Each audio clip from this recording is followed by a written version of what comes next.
Human design tells us that, the mind is just a very good servant, but a very poor master. Do you have people who come to you and they're like, hey, I have like a decision to make next week about something? Yes. There are 5 different energy types. You have the manifestor, manifesting generator, the generator, the reflector, and the projector. Which is what I am. So you have the throat defined and the identity defined. It's important to know how to raise a child because, for instance, manifestor children, if you tell them no or don't, these are the worst things they could hear and you could block their manifesting abilities. I tend to call human design like astrology 2.0. Don't you think that sometimes this could kind of box people in a little bit? You can actually transcend your whole design. Hi guys, and welcome to the Pulp Podcast. Today we are discussing a topic that is quite a new one for me. We are talking about the phenomena of human design.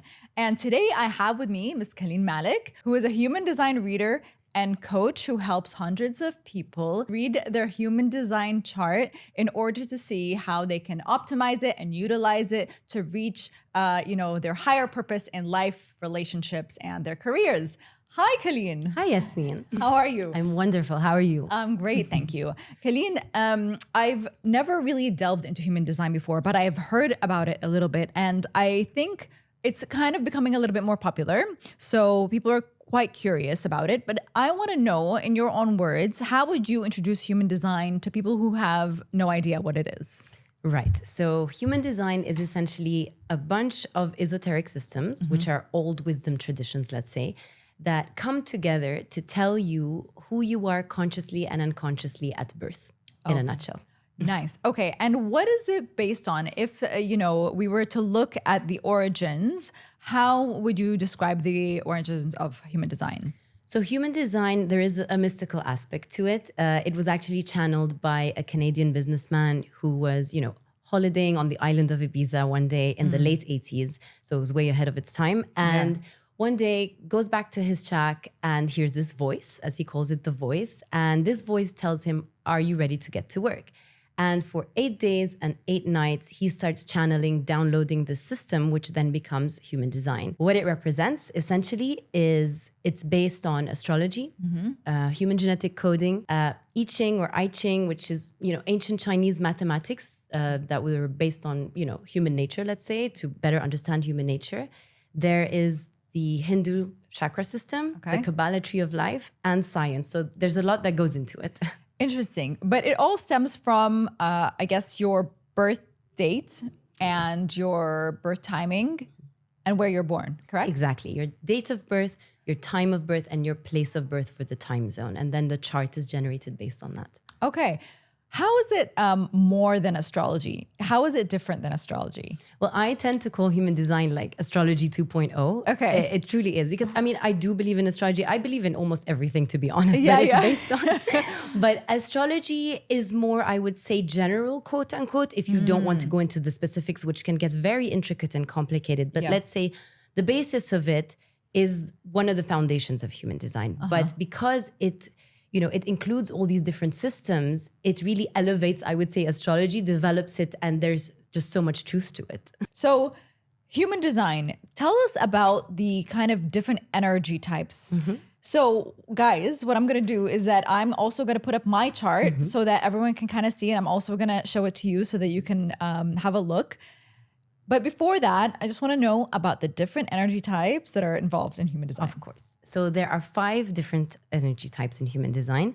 You have the manifestor, manifesting generator, the generator, the reflector, and the projector.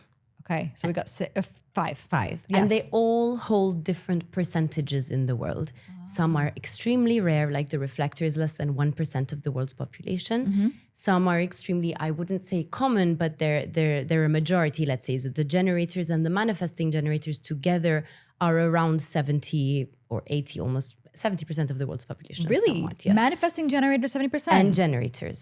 Because their bases, they're both generators at their core, but the manifesting generators have some manifestor energy as well. Interesting. Okay. Can you just give us maybe like, I know it's probably too much detail to go into each one of them, but maybe like a one line for each. Of course. So, I mean, I'll start with the manifesting generator because that's what I am myself. Yeah, nice. So manifesting generators, we're a hybrid of the generator and the manifester. And we are the quickest energy type. We go from 0 to 100 in 0.5 seconds. Okay. And we're super quick. We can start something, no need to finish it. We can course correct. And that's how we find our way through life, essentially. All right. So that's the manifesting generator in a nutshell. The generator, it has more of a grounding energy. It takes a bit more time for them to get into anything at full force and reach their potential. They have one energetic pace, but it's very effective. Okay. And, they're meant to respond with their gut to anything that life throws their way. It's a yes, my body expands. It's a no, my body contracts. That's how they know. Okay. And, they're meant to do everything that excites them because it spills out of them to other people.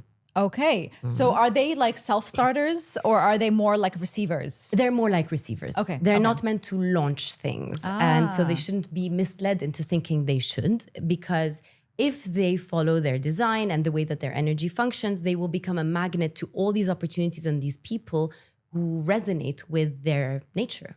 Oh, okay. I love that. All right. So then we got the manifester. Then we got the manifester. Manifestors need nothing and no one but their own drive. Okay. I know some of those people. Yes, Yeah. exactly. They're very exciting to be around. Very much so. They're very, they just go for it. You Yeah. know, the thing about manifestors is that their epitome of happiness is peace. And in order to achieve that, what I usually tell manifestors is just inform the people around you, the people that you love, a bit about what you're going to do and then go off and do it. It's not asking for permission. It's just informing, because then they'll have a lot more peace in their life, because they kind of do things, they run off in a cloud of dust without telling anyone anything. Yeah. Because that's how they naturally operate. But once they do that, life becomes a lot more peaceful. That's awesome. Okay. I feel like a lot of people have those kind of people and they think maybe those people are flippant or they're a little bit too energizer bunnies. Like, just, yes. Now they don't have consistent access to life force energy, which is, this energy that makes you go from morning to night. Okay. Their energy comes sporadically. So it comes and it goes. And when it goes, they need to honor their nature, retreat and rest. Otherwise they could blow their internal fuse. Okay. Good to know. All right. So the next is the projector, which is what I am. Are you? That's amazing. I love projectors. I mean, I love them all, but especially projectors. Yeah. Projectors are the observers of life. Okay. They are the guides of the world. I love to use this analogy. I always say if we are in a boat and we are rowing somewhere, the manifesting generators and the generators will be rowing because they have consistent access to life force energy. Okay. The projector will be at the helm of the boat, guiding us into which direction to go. That's what your role is here in this life. The key with projectors, though, is to wait to be invited to help. Most projectors, what they do is that because they have, this vision of life that not everyone does, they can see things. And so they want to help, sometimes without being asked, and that will almost always backfire. So I always say, wait to be invited, then help, and then your nature will truly chime, because that's when you're recognized for, your gift. I have not been into human design for that long, but I can tell you that what you just said rings such a bell, because every single time I've tried to force something in my life or try to, initiate and I have to meet this person, I have to do this. It always just, it doesn't kind of come to fruition. Exactly. And then when I'm sitting back, I just realize things come to me all the time. Exactly. And you will know what to go into because it's going to feel like a personal calling. Yeah. That's how you know you're meant to help. I love this. This is so interesting. I'm glad you like it. Okay. So then there are different authorities. Do you want to mention the reflector? Oh, yeah. Sorry. We forgot one. The reflector. So the reflector is the rarest type. They are less than 1% of the world's population. Okay. They have all their centers undefined, white on the chart. All the geometrical shapes are white. What this means is that they are a lot more prone to absorbing people's emotions or fears or thoughts or, stress or energy. Exactly. So for them, they are meant to, they're extremely wise as long as they are not conditioned. But if they are conditioned, then, they're operating based on other people's, way of being. Yeah. But, my teacher used to always tell me, sit with a reflector if you can once a month, and they will be like a mirror to you. You will see yourself in them. Really? They will really reflect back to you the truth of who you are if they are truly aligned with who they are. And I've done that a couple of times, and it has been magical, to be honest. What have you found? Do you find that they have access to maybe some emotions that you have not?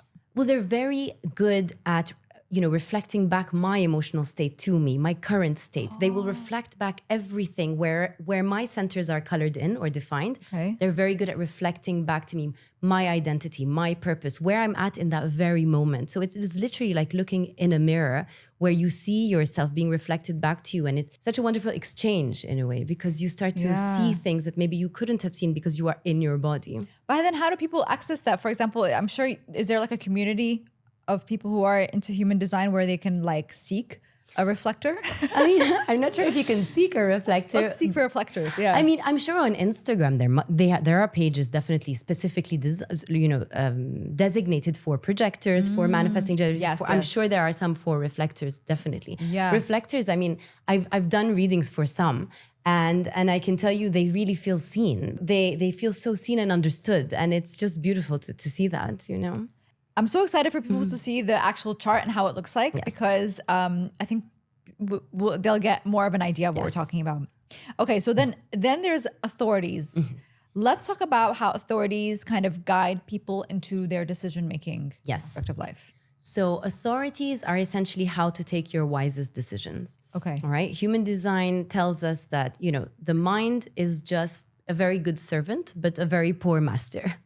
And we were taught in life to, think about it. Well, there's nothing to actually think about. We have extremely intelligent organs that speak to us every second of every day. And for each one of us, one of them is our wisest one. And that's the one that takes the decisions for us.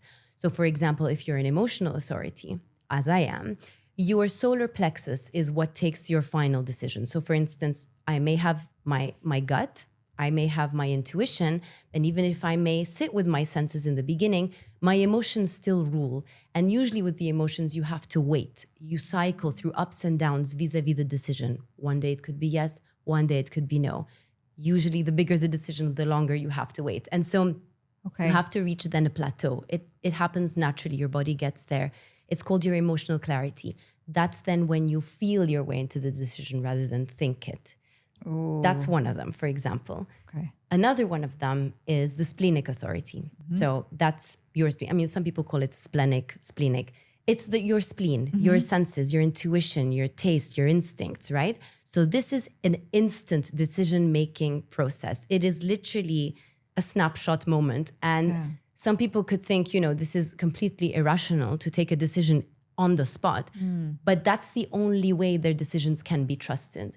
It is literally because your intuition it's even faster than the gut by like 0.5 seconds. It is the first thing, right? Because it's your survival mechanism. It's your intuition, your instinct. So that's how they take their decisions. They feel it, but it's very quiet. And if the mind takes over, they may not be able to hear it. Yes, because I've heard anyway from like when you are to trust your instinct, it's basically when you're trusting a feeling that doesn't have any anxiety connected to it. It comes from a very clear place. Exactly. It's a knowing. It's a knowing. Exactly. And then you have the sacral authority, which is the gut. A lot of generators have that. Manifesting generators have that. There are mainly these two types that will have it. It's not the final. It could, if they are an emotional authority like I am, but have the gut, then the emotions still rule because they take over your whole body. Okay. But if they just have the sacral define and not the emotions, then they are a sacral authority. So it's really black or white with the gut. There's no in between. Okay. And it is also in the first nanosecond. You just know, are you feeling pulled towards something or pushed away from it? That's your gut.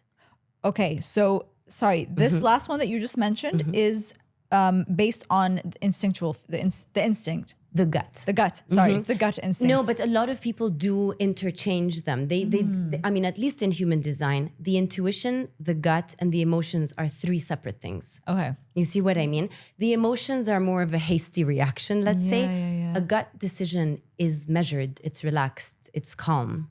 You see what I mean? And the intuition is very quiet, but it's instant. So there's a very fine line between all of them. There is a fine line, but I think it's a very important tool to have because people are always saying, listen to your instinct, listen to your gut. And then you're like, Exactly. what does that even mean? I can't. Exactly. I don't even know what it means. 100%. Yeah. I mean, usually people who will have the gut, if they do have the instincts as well, then the gut is fast tracked into an instantaneous decision. But then you have also other authorities. You have the self-authority, the identity, which is essentially in the middle of your rib cage. This is like an inner knowing. You just know. It's very quiet. And, some people might try to convince you through their emotions or their thoughts or pressure that it's not right. But you can't explain it. You'll say stuff like, I can't explain it. I just know it. This know is an it. inner knowing. Exactly. And it's very light. It like almost brushes you with its decision. And then another one that we have is the ego authority, the heart. This is your willpower, your aspirations, your desires. So that would sound something like, I want it, and so it will happen. If I want it, it has to happen. This is driven by your desires, your aspirations to make things happen. Usually, It sounds very familiar for me because I feel like that's, I relate to that, but I don't know if my chart says that. But Yes. anyway, yeah. So usually with that one, a lot of times what your heart desires will go against what society believes to be right. And usually with these people, the key is to stick to your guns and to not be swayed by society and just keep following your heart's desires, because if your heart is not in it, then that's your decision. Okay. I feel like this is me, but like I also feel like a lot of people can relate because sometimes the world can be like, no, you should stay in this relationship. Exactly. No, you should have a child or whatever it is. There are so many things, noise, Conditioning. conditioning. And if you know how to stick to your guns, that's like such a superpower. It is an immense superpower. And I would say it's one that we all have. Yeah. And we just have to tap into it, because then you start to create your best life. That's so exciting. That's really cool. Okay, so there are 9 centers, right? Yes. Okay, and what role do they play in the human design chart? So the 9 centers, in a nutshell, I'll tell you. So you have, the crown, which is the triangle at the top of your head. This is your source of inspiration. I'm not going to get into colored or not colored. It's right? okay, don't get into Whatever. color. No, yeah, no, because otherwise it'll take too long. It'll take too long. For you. Okay, so that's your source of inspiration, right? So all your possibilities, all your doubts, all your truths, they come from this center. It's related to the pineal gland, the one that's in the middle of the brain that regulates melatonin levels. Okay. All right. I like to say anatomically which center relates to which organ. I like so that. you- Yes. You know if you ever have an issue with this organ, what it's related to in your life. All right. So that's essentially the crown, the triangle at the top of your head on the chart. Right underneath it, What does it rule? What does the crown rule? your The- source of inspiration. Oh, sorry, your source of inspiration. Yes. Got it. No problem. No, that's okay. Yeah. Right underneath it, you will see the upside down triangle. That is your mind. Okay. So this relates to your third eye that's located in front of the brain. It is also linked to your crown. It allows you to interpret your inspirations. It's here to make you see something you need to learn or grasp in this life. Okay. So third eye, that makes sense. Yes. Exactly. Then we go down to the square right underneath it. This is your throat. Okay, the throat is basically the center of manifestation. Because it helps you manifest anything through actions, through speech, through writing. Everyone's manifestations in this world goes through the throat. Okay. Okay. I mean, it is pretty self-explanatory as to what it is. Yeah. No, I get it. Then we go down to the slanted square, the diamond on the chart, which is the identity, the self. Okay. This represents your purpose, your direction in life. Okay. It also represents self-love. A lot of self-truths live there. There's love of humanity, spiritual love, physical love. Like there's a lot. All of that is in there. Your direction in life, where you're headed, essentially. Okay. Then after that, we go to the tiny triangle, the tiniest one on your chart on the right-hand side of the slanted square, the diamond, which is the heart. Okay, the heart is also where the ego resides. They coexist. So that is, your aspirations, your willpower, your desires. It also relates to money, success, power, prestige, all of that stuff. In life, obviously, it's a constant balancing act between looking after yourself and universal good, right?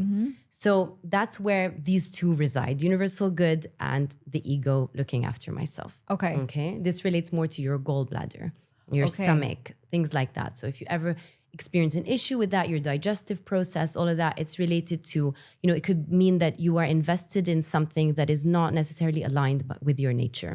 Okay. Okay. Got it. Then we go down to the square that's under the diamond in your chart. This is the sacral. So this is kind of like the engine room of the human design system. And it's powered by, this life force energy that, you were born with. And it's basically what allows you to kind of endure hardship in life. You know what I mean? It allows you to keep going, keep going, keep going. It's what gives you that energy to sustain anything you commit to, really. And that makes sense, maybe because sacral is like, isn't it a grounding force? So It's more the root. The root. Exactly. Sorry. No, Yes. but they're very close to one another, physically speaking as well, right?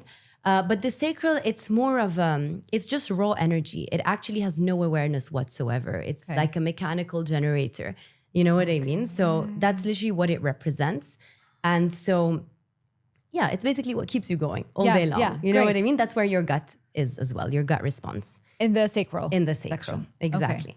Got If you have it colored in, then you have this gut response. That's what you need to follow. Okay, let's so say. in order to know, I guess you have to look at your chart and see where those parts are colored in, and that's Exactly. where your like energy comes from. I will say a couple of lines about that just because it's important. So yes, whenever the center is colored in, it means that you have a fixed tendency in that center. You have a set way of acting and behaving in that center, in whatever it represents. You have consistent access to whatever that center represents. So let's say, you're quite familiar with that. You have 24/7 access to it. Yeah. If it's white, it's undefined. That means you're more flexible in that area. And so what that means is that you could be swayed by others that have that specific center colored in or defined. And so you could adopt their energy, but you could also be conditioned by it. That's the worst case scenario and what we try to, Avoid. uproot. Yeah, exactly. yeah. Avoid. Exactly. So that's how to know what is conditioning and what's not, how you operate in this and how you operate in that. Okay. Does that explain Yeah, that yeah, enough? yeah. Okay. So is that Then we have 3 more centers left. I'll okay? try to 3 be more. quick. Yeah. Tell me. So then we have the triangle on the right-hand side of the sacral when you're looking at your chart. That is your solar plexus, okay? These are where your emotions and your feelings reside. Pain, passion, guilt, forgiveness, it's all in there. And now of all the 9 centers, it's the most intense. Why? Because emotions tend to take over your whole body. See what I mean? This relates to your lungs, your stomach, your nervous system. There's a lot that goes in there. And so even though it's the most complex center, I always tell people it's the easiest to understand because, emotions are at the core of human nature, right? Of course. So it's basically about deciding which emotional experiences are good for you and which ones are not. It all depends on whether your emotions are colored in or not, defined or not. And then that's how, you go about it. Yeah. But the emotions it's an important one to know because it's such an intense one. And usually, in the world, we are 50% undefined, 50% defined. We are all meant to learn from one another, essentially, in that field. It's quite an intense one. It is, but that's so cool because that means whoever you meet in this life, whatever they're colored in things, well, you're never going to know because usually people don't share their human design charts. You're when not you going to first do meet. everyone's chart, that's for sure. But you'll feel. But I feel like I guess conceptually, it is a cool thing to know that when you meet somebody, their parts are, some parts of them are colored in where yours are not. Exactly. And vice versa. Exactly. If your emotions is not colored in and someone is, someone could have, an contagious emotional excitement Yes. and could get you to decide based on that something that might not be aligned with who you are. Yeah, That's yeah. why it's important to know who's around you. Okay. You see what I mean? At least the closest people to you. At least, what would be cool if you can make like a human design chart for everyone you work with. Yes. And, your partner, your whoever, if you're dating somebody, your friends. Definitely. I think parents. 100%. Your family, your partner, your closest friends, your children, these are very important to know. I mean, because they are your immediate circle and these are energies that you mix and merge with every day. Yeah, for sure. Okay, so you have more. There's more. There's 2 more. I'll try to be quick. There's Sorry. 9. Sorry. Yeah, go ahead. So then we'll go to the triangle on the far left-hand side when you're looking at your chart. That's your spleen. That is these are your senses, right? Your intuition, your instinct, your taste. It relates to your immune system. So it's all about your physical survival here, all right? So this is also where our fears are, our inbuilt fears, let's say. that's essentially the spleen. And it's also, if you have it colored in, people will feel great around you. It also tends to mean you have a strong immune system to help you battle illness. If it's white, in a nutshell, you would be able to pick up very easily on energies around you, on how people are feeling. Okay. All right. Then we go down to the final one, which is the square at the very bottom. That's the root. This is actually the one that is all about pressure and stress and coping with things in life. Okay. So that's the one that's all about grounded, how to feel grounded. It relates to the adrenal glands. So it can turn you into an adrenaline junkie or like provide that adrenaline rush. Okay, You nice. see what I mean? So a lot of things are in there, like ambition, provocation. There's a lot that goes in there. Restlessness, there's a lot, but it's all of it is a lot. But it's All of it is a beautiful. lot, but that's why we're here to learn. Yes, exactly. So that's it in a nutshell, I would say. Okay. And then after that, there's more details. There's about the 12 profiles. So let's talk about the 12 profiles and their numbers. There's 6 of them. Like you said just now, that they are a combination. So what characteristics do they have? So there are 6 lines, we call them. The numbers we call them lines. And there are 12 different combinations of these lines together. I'll tell you the lines mainly because otherwise we'll never finish with the profile because they're so big. Yeah. But essentially, when you have a first line, a number 1 in your profile, you are all about facts, knowledge, information, because knowing about stuff makes you feel safe. You feel safe when you feel prepared. And to these people, getting information comes naturally. It's almost effortless because they have the number 1. And usually number 1s, they kind of have to embed everything in their life. They have a plant, they become the plant. They have a dog, they become the dog. Yeah. Like they take on the persona of whatever is around them. Okay. You see what I mean? So that's more the number 1. The number 2, the second line, they are all about embracing their naturalness. So they're all about everything that's natural. If something natural appears in something, they'll be interested in it. They're all about fun. They're also on a quest for knowledge in their life. They're here to, get new education, learn about so much because they could be sometimes a bit oblivious to who they are. And so they search for feedback from other people to learn about who they are. Okay. That's the number 2. The number 3 is the quintessential life experimenter. They have to try and do everything, even if everything says don't do that, they will have to try it because it has to pass their test. Of course, it's a bit of a crash and burn line, I would say, because that's the only way that they gain wisdom. When they have a 3, that's how they gain wisdom. And eventually they would have this library of experiences to then help guide others. So it's a bit of a difficult line, I would say, in that sense, because it can, pain and pleasure are very big connected realities for them.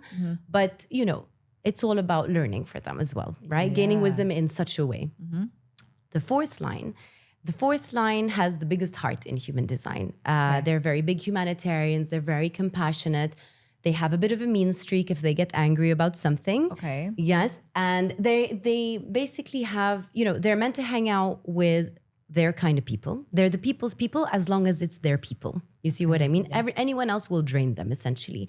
But they have this massive heart. They have a bit of a mean streak because they have such a big heart. If somebody hurts them or double crosses them in any way, they could really just shut the door in their face. They could close off. Exactly. Yeah. Okay. And so all they require is, unconditional love, hugs to kind of coax them out of that. It's a bit of a... But that's so interesting because people then should really know where they stand so that they know what to ask for. Exactly. When they are, feeling in 100% way. Because we are all different, but we're also similar in different ways, but 100%. we're all unique. And so this is the best way to know how to treat someone and how to receive what you need, right? Exactly. The number 5 is very dreamy. It's all about big promises, romantic visions. They always say, Hollywood movies were based on the fifth line. Rose-colored glasses Rose-colored glasses, Okay. exactly. But they're also good at fixing stuff. They're great at helping people, rescuing people. They have this rescuer energy about them, But I always tell anyone with a 5, just because you can, it doesn't mean you must. Yeah. Sometimes there's a sense of obligation, and then they kind of want to save everyone and everything. Right. And they kind of forget themselves a bit in the process, right? Yeah. So it's all about that. It's all about providing good leadership, conceptualizing everything to provide that leadership to people and help to guide them essentially. And then finally, the sixth line is the number of wisdom. It's the number that loves nature, that loves solitude. It has extremely great foresight, but it has, it feels very responsible all the time because it tends to see into life better than most. And because of that, it gets called in because it's the natural expert. And then it will tend, because it loves its solitude, it will tend to go back and retreat and take its time. So there's a bit of a balance with the number 6 in that sense. Which one are you? I'm a 4-6. You're a 4-6. So 4. Okay. So how should people read that? So the first number is your conscious side. It's how you see yourself. Okay. Right. So my number 4, all about people. And I know and I see it and I feel it, right? I love hanging out with my kind of people. Okay. Love helping them. Now, my number 6 is my unconscious side. That's how the world sees me. So that's the number of wisdom, the number that likes solitude, nature. So I always tell people as human beings, we are a bunch of contradictions. Right. And the name of the game is to tap into your body to know when to give into this and when to give into that. Because for me, the oxymoron here in a way, the dichotomy is I love my alone time, but I love my people. And so I have to dance between the two. Okay. And find the balance. What works for you. And my emotions will tell me how, because I'm an emotional authority. So you see how it all ties in together. Yeah, that's super interesting. So like we said, human design can really, really help people know themselves and know the people that they're dealing with on a daily basis. How can human design help people in their everyday lives? So basically, what human design gives you is the blueprint of who you are, of your nature, right? So it's kind of like giving an instruction map to what's happening in this physical body, our vessel. Yeah. And it's wonderful to know how it works at its optimal level, let's say, right? Yes. And so how it helps is that, for instance, when I coach people, if they ever encounter an issue, we go back to their chart to see how do they operate naturally and where could there have been conditioning or, stubbornness, or because in every center and in everything in life, there is a balance to be had and there can be extremes in the way that we operate. So it helps you to kind of bring harmony back to who you are by just knowing actually this is how you operate naturally. And I swear to God, when people realize this, it just clicks and something shifts, and it's the easiest, quickest way of getting back on track. I think because people maybe recognize it. So, when you're sitting there lost about a decision that you're trying to make and then somebody says a word, that can easily just send you back home to your... 100%. You'll trigger something in them that will help them remember actually who they are. Because at our core, we actually all know who we are. But because we were raised in society and schools, teachers, parents, everything conditioned us so much. I mean, especially I would say our generation and above. Yeah. And some younger ones, but still, I mean, the younger they are, the less conditioned they are, right? Yeah. And so rather than, they can either learn through life experience or, this is somewhat of a shortcut that will tell you straight away, look, this is what could happen if you operate this way, or you know what I mean? And, okay, so it sounds, this is... Obviously, when you read this, you can digest it, you can learn about it, you can know it. However, it could be tricky when you're trying to practice it. Yes. How would you advise people to implement this in their everyday lives? I would say usually, I think the authority would be the most important thing because it is how you take your decisions. Right? So if you start to follow how to take your wisest decisions, already you will start attracting the right opportunities for you, the right people for you. So that already will start to generate some kind of a flow in your life, right? Then you notice how your energy operates, right? Because you don't want to be exhausted, you don't want to feel drained. The 3 main things I tell people is the energy type, the authority, and the profile. And even still, if you want to narrow it down even more, the energy type and the authority. Because if you even just operate and according to 50% of your design, you will enter an incredible flow in your life already. Really? And exactly. And then things start to shift and you just start magnetizing so many things your way. Wow. What about parents? Do you think they should do their kids? Very much so. Very much so. I mean, I do...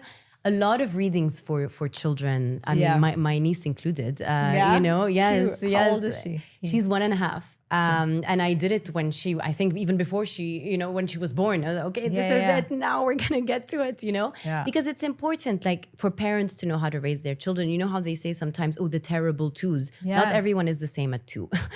I'm sure that there are some similarities, but it's important to know how to raise a child because, for instance, a manifestor children, if you tell them no or don't, do this, these are the worst things they could hear, and you could block their manifesting abilities. They could grow up being very angry, very repressed, and not really being in their nature, right? Yeah. So there are different ways of knowing how much energy does this child have. Why does he need to be recognized as a projector? Yeah. You know, why can he not finish what he started as a manifesting generator? To encourage that rather than say, no, you must finish this. You must, you know, there's a lot of rules that we kind of throw out of the window and just, you know. Yeah.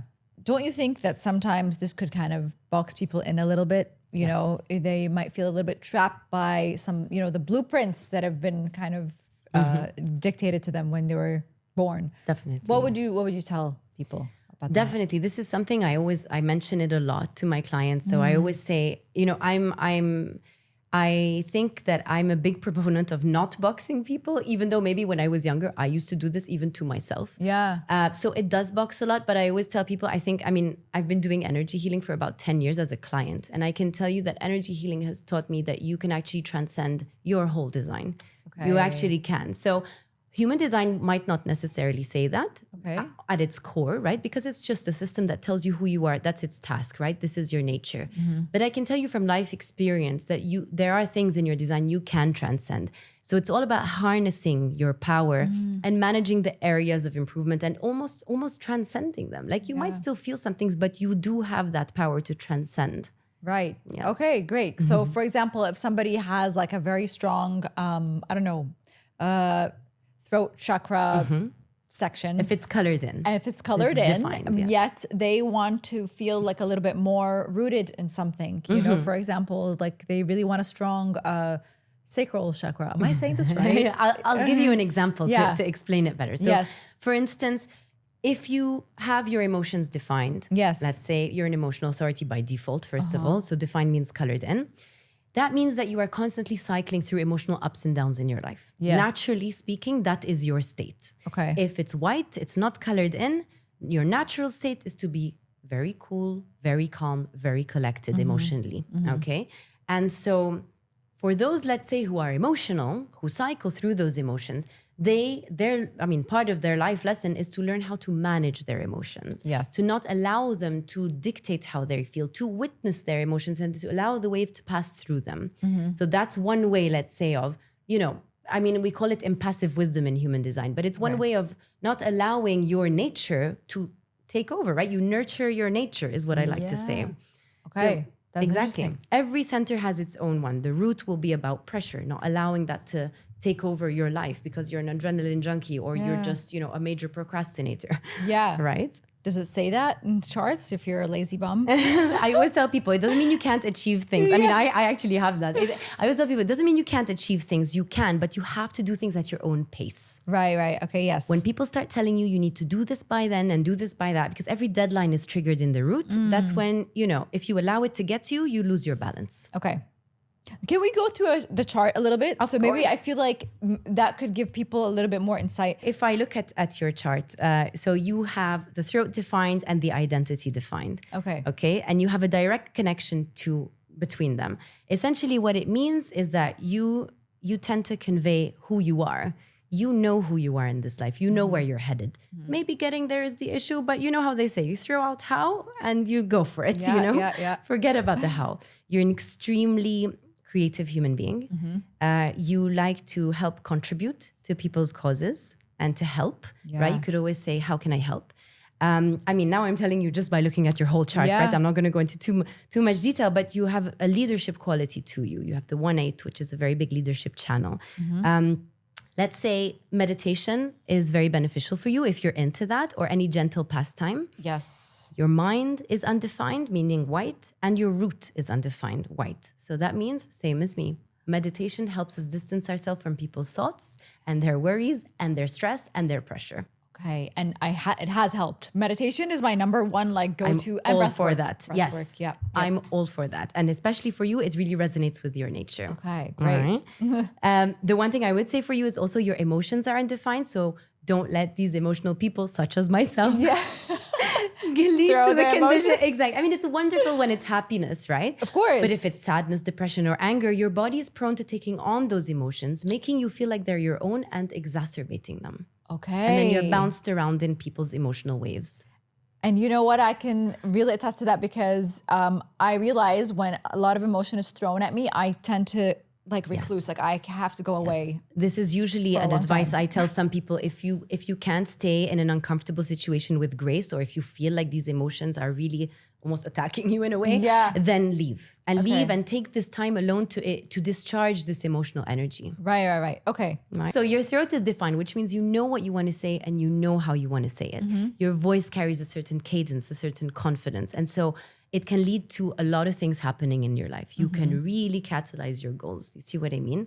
And because your identity is also defined, you're self-centered, like I said, you know who you are, you know where you're headed, and you are consistent in who you are. You are the same person with everyone, with your parents, your family, your friends. Yes. People who have this undefined, they're more of social chameleons. They reflect back the truth of other people to them, of who they are. Right. Okay. Does that make sense? Yeah, it does. Because I can't do the whole chameleon thing. Exactly. And I'm the same as you. I have the exact same thing. And we just kind of know who we are. We know where we're headed. Exactly.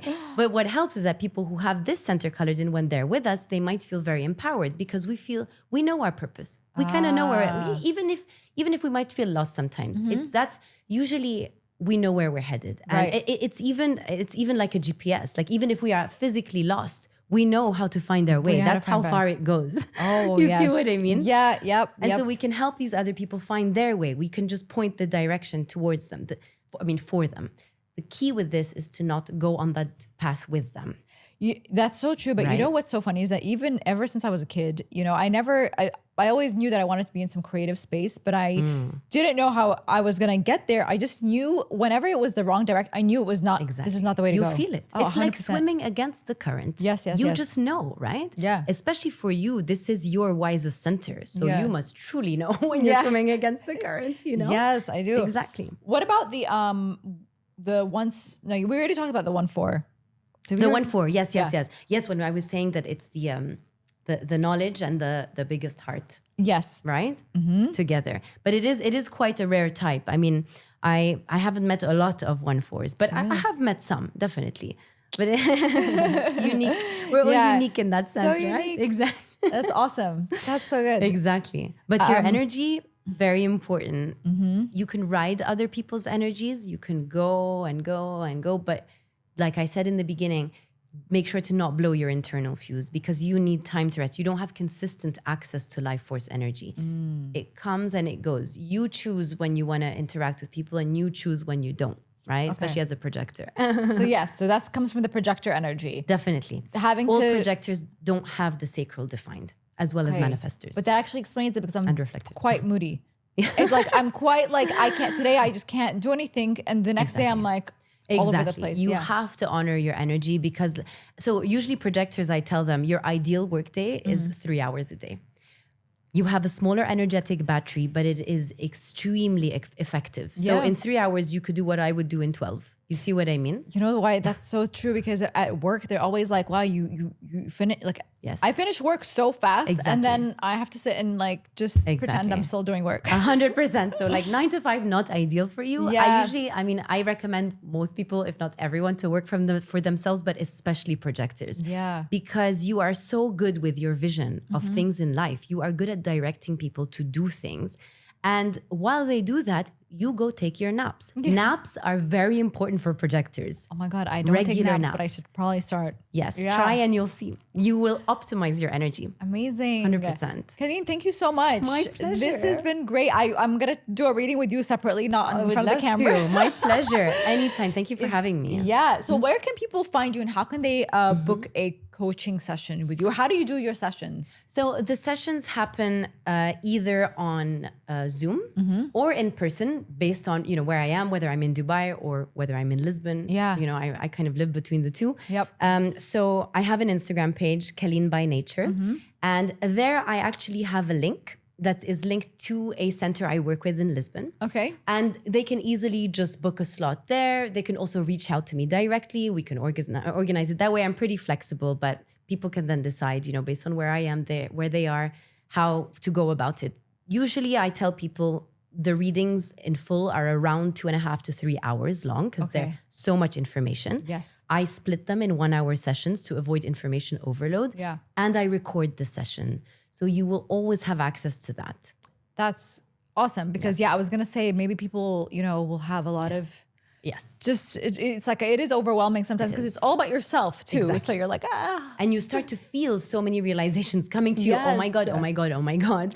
Yeah. So that's why I tell people usually try to not take notes, to be very present, and then things will pop up from your subconscious or your unconscious. And that's how you'll know that, oh my God, this is changing something in me. You see what I mean? do you have people who come to you and they're like, hey, I have like a decision to make next week about something. Yes. I need help. Yeah. These are more my coaching clients, That's cool. They'll be like, all right, I'm in a fork in the road, or there's something I want to deal with or talk about. And then we'll just get on a call. And, some people do it weekly. It depends, Some people like to have it regularly because it kind of helps direct or reconfirms things that they're going through. So it's really, I just let people decide what they want to do. I love it. I love it because there's so many, like, for example, people can have a therapist, you can have an astrologer, you can have a human design reader. Exactly. So Exactly. life is full of like, Essential tools. Essential Exactly. tools. Exactly. Awesome. Thanks so much, Caline. My pleasure. Thank you for having me. Thank you.